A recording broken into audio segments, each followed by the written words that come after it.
host Chandradat. In today's session, we will be making my version of the classic North Indian or Pakistani dish, Channa Masala.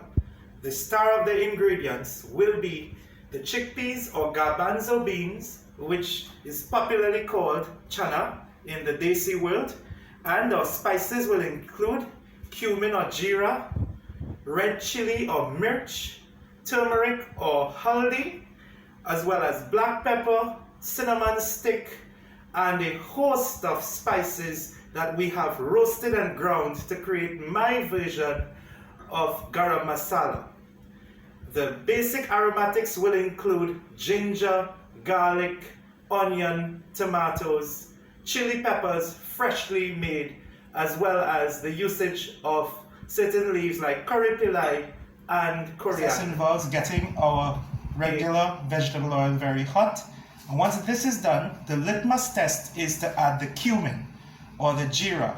And this is very important. We could also add fenugreek seeds, but I'm improvising today because I'm in Jamaica and we prefer just to use the cumin rather than a lot of spices. So we try to throw in the cumin, wait for that sizzle. We don't want it burned, and then we move in to add the onion. So we wait for this to sizzle or pop, and when we hear the pop, then that's our cue to add the onions. And the onions have to go in next for the caramelization process to occur. So we're going to add some onion, not too much. And the key here is to get some caramelization. I am going to add the garlic and my hot chili peppers. And very importantly, the coriander comes in next. So these will be the star ingredients. I then add 1 cassia stick into the mix, which is fine for the beginning process. If you hate the look of the cassia stick, you can always take it out at the very end. So this is the process. We will be waiting for this to sizzle and turn golden brown. When it turns golden brown, I will then add my dry spices. We're back, and the other key ingredients, we want to throw them in. So we're definitely going to put my special mix of garam masala, which is my secret, but it will contain nutmeg for sure, anise seed, coriander, cumin as well, freshly roasted and ground. I'm definitely going to add some coriander powder to that mix, turmeric that will create a bright yellow that's somewhat resplendent, the mirch or the chili, and I'll put in some black pepper for equal measure. I'm going to stir this around, and I'm going to create the curry by doing what we call a bhoonj. So I'm going to bhoonj the different ingredients here, and in doing this for about 30 seconds, I'm going to wait for all the curries or the different spices to fry in the oil appropriately. When this is complete, I'm going to add some water and tomatoes. But because water is given out by the tomatoes, I will probably just follow up with fresh tomatoes anyway. So let's see how it goes. I'm going to add in my tomatoes.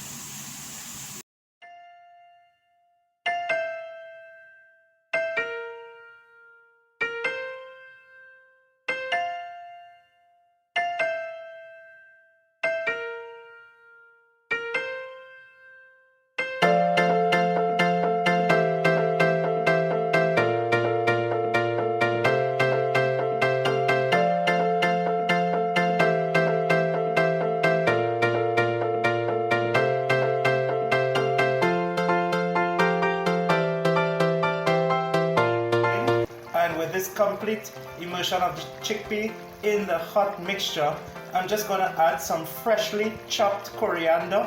I like to chop many parts of the stems even and put it in now, but at the end of the presentation I will put some freshly chopped coriander leaves.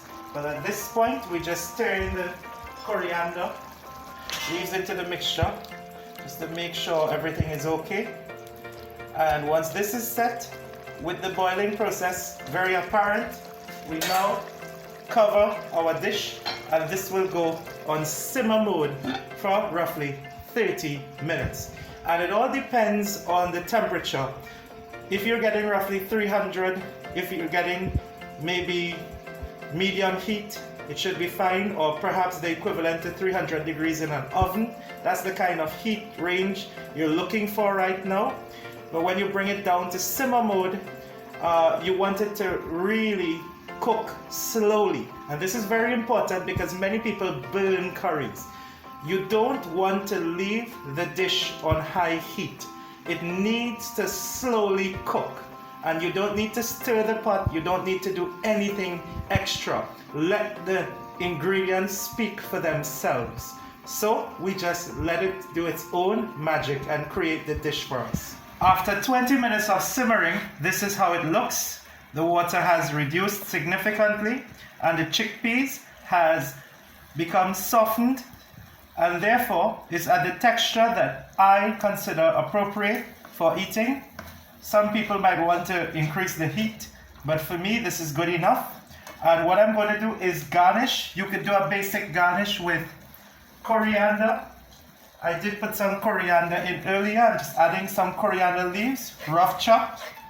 And this is the final process. Some people might add a little bit of salt, but I'm not going to do that because I prefer that we have less salt in dishes for health reasons. And we could of course add a little bit of black pepper, which I will be doing. I'll just add a little bit of black pepper to it for ensuring that the taste is there. It's very potent, robust, and that the flavors are bold and beautiful. And this is our dish. This is my version of Channa Masala. An inspiration from my friends in Pakistan, India, who I lived with, especially in London. And I hope that in some way, during this COVID season, this Channa Masala brings warmth across the world, from London to Pakistan and India, and definitely from the warmth of the islands, from the south of the Caribbean in Trinidad to the north of the Caribbean in Jamaica. I hope that for this Navratri season and this season of fasting for the Muslims, that we enjoy this dish. I am making mixed vegetable pakoras, or vegetable fritters, and all I'm using are some basic kitchen vegetables that everyone is accustomed to. Carrots, onion, sweet pepper, finely chopped, garlic, and a little bit of coriander, as well as chili pepper. So these are all fresh ingredients. And this is the base. Of course, other people could use things such as cauliflower, potatoes, and even broccoli. But this is my preferred go-to way of making a basic mixed vegetable pakora. So, in terms of making the base for the pakora, we have to use some version of flour, similar to a tempura batter for the Japanese style technique, or rice flour as used in other communities. But here we'll be using gram flour or besan, which is generally chickpea flour or chana flour made, and it tends to be light. It's not as dense as using lentil pea or dal. So we tend to go with the chana type flour as the base for the fritter. But if you look at my plate, I've also added some garam masala. I've added some coriander freshly ground. I've added some mirch or some red chili. I've added some cumin. I've added some salt, some jawine, and all of these things will go together well with a little bit of black pepper. So we could just kind of mix this in so that we could see everything is fully incorporated. And once this dry mix is done properly, we then move to our second stage, which will be adding our vegetables to this mixture. So we're not really going to see any color change. That's not really expected.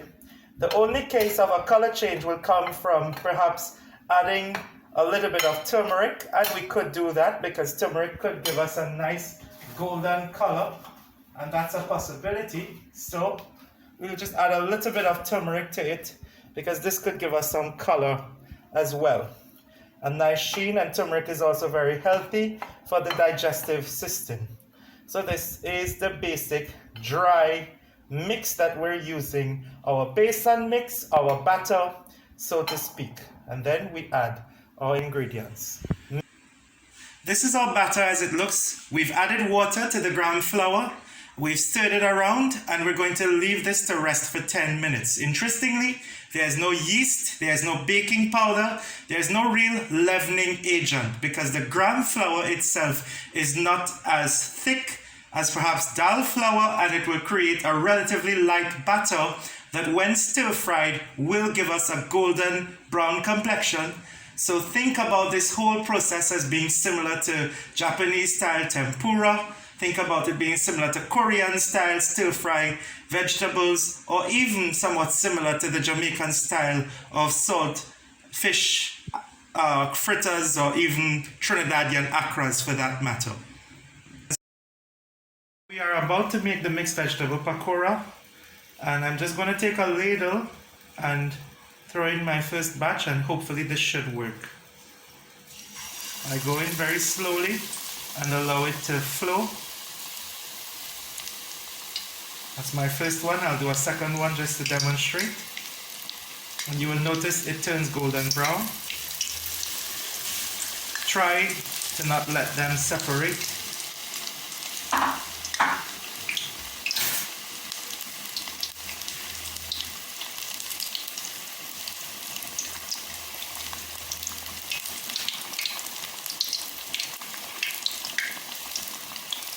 I'm going to turn this one.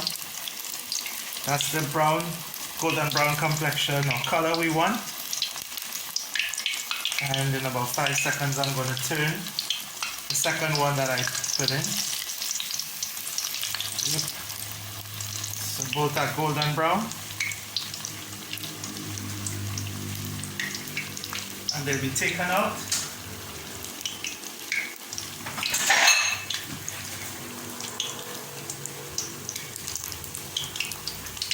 Make sure you have grease-proof paper or napkin paper so that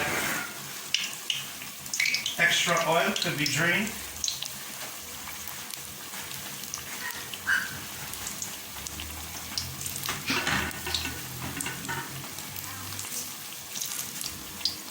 Usually the second batch is better than the first. That's my advice to any chef, that the first batch is kind of experimental, but we're getting the consistency and the look that we want. If you look at the base, it's done. So we take this one out. Be careful for not splashing any oil, or be careful to not splash the oil. And I just put it into my napkin, paper towel, and allow it to drain. I'm also using a spoon that obviously has holes so that the oil could drain. It's very important to use one of these spoons because you don't want too much oil on your fritter when it comes out. It's really important to make sure that it's not oily. You want it to be nice, fluffy, soft, and I think using the right spoon and having the right equipment helps. So I'm going to take this one out about now, and golden brown is my formula. If you watch closely, you can see the green peppers, the carrots inside of the ground flour, well formed. We're going to throw in 3 this time. I'm going to make them very light, and they'll spread across.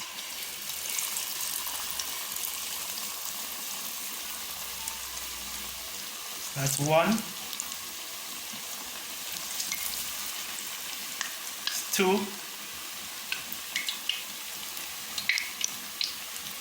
And the corner where there's a lot of oil, the 3rd one goes in. That's the 3rd. And we hope as much as possible that they're not touching each other, because you do eventually want to separate them to take them out. And yes, luckily, we have 1 unit on its own. Keep it tugging at the corner there. We don't want them stuck like boats in the Suez Canal or like Mitsubishi ships going through the Panama Canal. Make sure even if you have a tight fit pot that your spoon maneuvers at least 3 or 4 of these pakoras in at the same time. Of course, you could use a large wok if you have a large wok. And rather than using a frying pan, I tend to use a Dutch pot because the Jamaican style Dutch pots are very efficient. They maintain their heat, and unlike the flimsy frying pans, they tend to retain their heat for longer, so it creates for more reliable cooking across a long period of time. And if you go to Trinidad and you see how they make doubles and how they fry even big, you would notice that most chefs tend to use large aluminum pots or Dutch pots. And I think a good Dutch pot could carry you places. So I'm going to turn this one over. And you'll notice I'm talking a lot about the equipment because that's important. We have simple ingredients. So having a good spoon for fritters or pakora is important. And having a good pot. The oil I'm using is vegetable oil. Some people might want to invest in nariyal or coconut oil. I have not. If you are such a person, feel free to use coconut oil. Other alternatives include soya oil, canola oil. But I do emphasize that the nariyal or coconut oil will give it a nice flavor that some people like and others don't. If you want a neutral flavor, go with vegetable oil or soya oil. Vegetable oil is also cheaper in the supermarket, so depending on your budget, you could choose how to operate. But do not use olive oil.